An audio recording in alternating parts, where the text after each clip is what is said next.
तो आ गए चिल्लर पार्टी। तो आज की कहानी हमारी बड़ी मस्त होने वाली है क्योंकि ये कान्हा जी के ऊपर है और चैप्टर का नाम है सूरदास के पद, जो तुम्हारी हिंदी का पहला चैप्टर है। तो बिना टाइम वेस्ट किए शुरू करते हैं हमारे चैप्टर पे। तो ये उस समय की बात है जब हमारे श्री कृष्ण वृंदावन छोड़कर हमेशा के लिए मथुरा रहने चले जाते हैं। तब गोपियाँ उनका इंतज़ार करते रहती हैं। वो सोचती हैं कि एक ना एक दिन हमारे कृष्ण वापस ज़रूर आएंगे, वृंदावन वो वापस ज़रूर आएंगे। लेकिन बहुत इंतज़ार करने के बाद भी हमारे कान्हा गोपियों को दर्शन देने वृंदावन नहीं आते और गोपियाँ तड़पती रहती हैं उनकी एक झलक के लिए। अब मथुरा से श्री कृष्ण अपने परम मित्र उद्धव को वृंदावन भेजते हैं एक संदेश लेकर, और वो संदेश क्या था? वो था योग साधना का संदेश, यानी कि ध्यान लगाकर भगवान को प्राप्त करने का मार्ग का संदेश।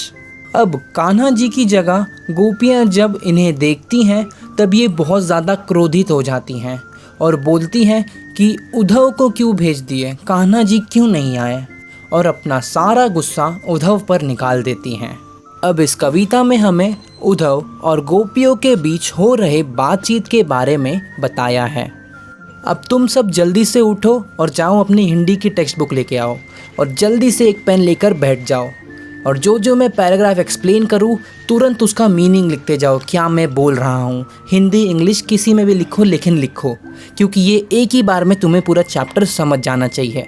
जाओ, बिल्कुल मस्ती मत करो, वीडियो पॉज करो और जाओ जल्दी पहले करके आओ। मेरे को लगता है तुम कर लिए होगे, नहीं किए तो जाओ करो पहले, समझे? पॉज करो वीडियो। तो तुम सब अपनी कुर्सी की पेटी बांध लो और शुरू करते हैं हमारे सूरदास के पद को। उद्धव, तुम हो अति बड़भागी, अपरस रहत स्नेह तगाते, नाही मन अनुरागी। यानी गोपियाँ कहती हैं, उद्धव जी तुम तो बड़े भाग्यशाली हो जो कान्हा के पास रहकर भी उनसे मोहित ना हुए, यानी उनके प्यार में ना पड़े। तो लिख लो जल्दी से जो मैंने समझाया कि क्या कह रही है गोपियाँ, कि कान्हा के पास रहकर भी उद्धव तुम मोहित ना हुए, उनके प्यार में ना पड़े। अब अगली पंक्ति देखो। पुरैन पात रहत जल भीतर, तार सतेह न दागी, जो जल माह तेल की गागरी, बूंद न ताके लागी। अब यहाँ पर गोपियाँ ताना देते हुए उद्धव को कहती हैं, अरे ओ उद्धव, अरे तुम तो उस कमल की फूल की तरह हो जो जल के बीच रहकर भी भीगता नहीं है, या उस तेल लगे हुए घड़े की तरह जिसमें पानी होने पर भी पानी घड़े को छू नहीं पाता। तो यहाँ हमारी गोपियाँ गुस्से में उद्धव को ताना दे रही थी। प्रीत नदी में पाँव न बोरियो, दृष्टि न रूप परागी, सूरदास अबला हम भोरी, गुर चाटी जो पागी। अब यहाँ पर गोपियाँ उद्धव जी से बोलती हैं, अरे उद्धव जी, आपने तो कृष्ण के प्रेम की नदी के पास रहकर भी उसमें डुबकी नहीं लगाई, लेकिन हम तो बेचारी भोली भाली गोपियाँ खुद को कृष्ण के प्यार में पड़ने से बचा नहीं पाई। जैसे छोटी छोटी चींटियाँ गुड़ खाते हुए खुद को उसमें फंसने से बचा नहीं पाती और उसी गुड़ के ढेले में दबकर अपना प्राण त्याग देती हैं। अब प्यारी प्यारी गोपियाँ अपने दिल का दुख बताते हुए उद्धव जी से कहती हैं, मन की मन ही माज रही, काहिए जाई कौन पे उद्धव, ना ही परत कहीं।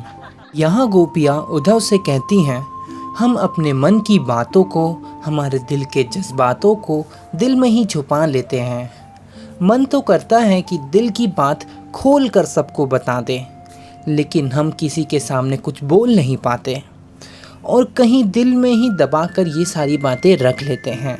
गोपियाँ थोड़ी निराश हैं और वो निराश होते हुए कहती हैं, अब इन जोग संदेश न सुनी सुनी, बिरहिन बिरह दही, चाहती हुती गुहारी जितई तय, उत तय धारा बही।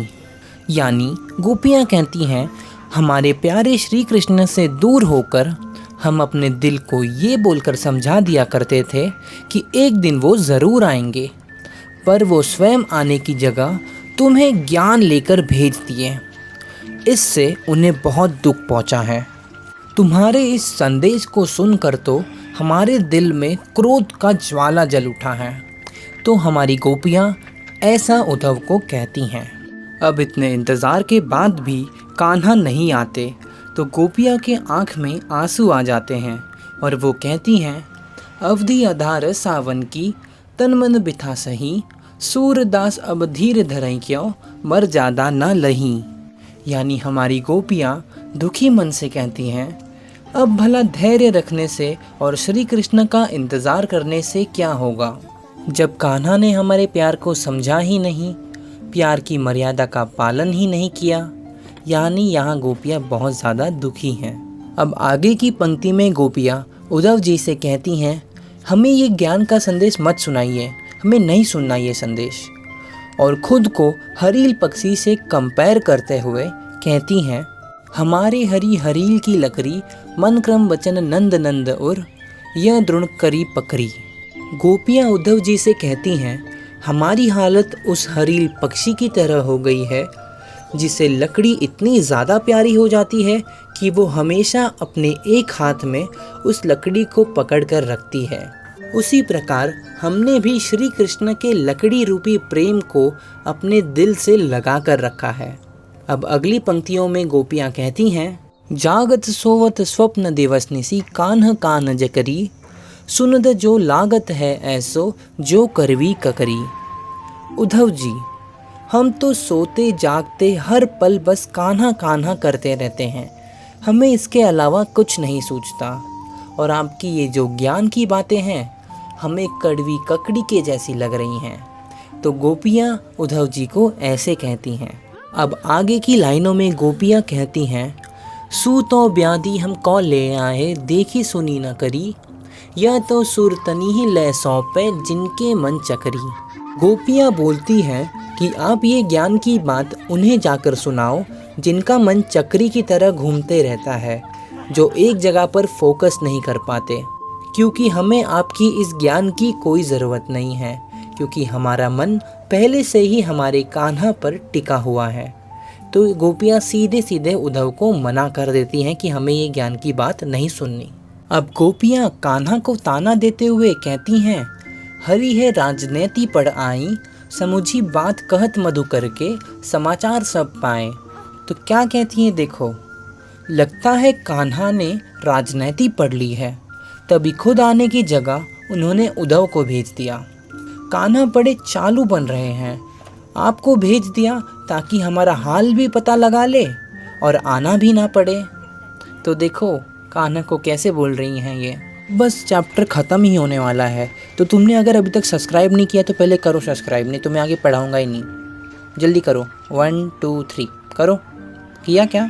गुड, ठीक है। अब आगे पढ़ते हैं। एक अति चतुर होता पहले ही, अब गुरु ग्रंथ पढ़ाए, बड़ी बुद्धि जान के उनकी जोग संदेश पठाएं। सभी गोपियाँ कहने लगती हैं कि एक तो पहले से ही कान्हा बड़े होशियार थे, अब लगता है उन्होंने गुरु ग्रंथ भी पढ़ ली है। देखो देखो जी, कितने होशियारी से उन्होंने खुद ना आकर उद्धव जी को भेज दिया, बड़े होशियार बन रहे हैं। तो ऐसा सारी गोपियाँ मिलके कहती हैं। अब आगे की लाइनों में क्या दिया है देखो, उद्धव भले लोग आगे के पर ही डोलत धाए, अब अपने मन फेरिए, चलत जू होत जुराए। अब गोपियाँ कहती हैं कि हमारे श्री कृष्ण बदल चुके हैं, अब वो हमारे कान्हा नहीं रहे, वो तो हमसे प्यार ही नहीं करते, हमें याद ही नहीं करते। अब इसी के साथ एक आखिरी पंक्ति बाकी रह गई है, तो समझते हैं उसमें गोपियाँ क्या कहती हैं। तय क्यों अनीति करे आपुन, जो और अनीति छुड़ाए, राज धर्म तो यह है सुर, जो प्रजा न जाहि सताए। यानी निराश होते हुए गोपियाँ कहती हैं, अगर मेरे कान्हा अभी हमसे प्यार करते तो वो उद्धव जी को नहीं भेजते, वो खुद आते। अरे हमारे साथ तो अन्याय हुआ है, राजा का तो धर्म होता है कि वो अपनी प्रजा का ध्यान रखे, उन्हें तकलीफ़ ना पहुंचने दे, उन्हें सताए ना। लेकिन कान्हा ने उद्धव जी को भेजकर हमारा दिल तोड़ दिया। और इसी के साथ तुम्हारी ये कहानी, तुम्हारा ये चैप्टर ख़त्म होता है।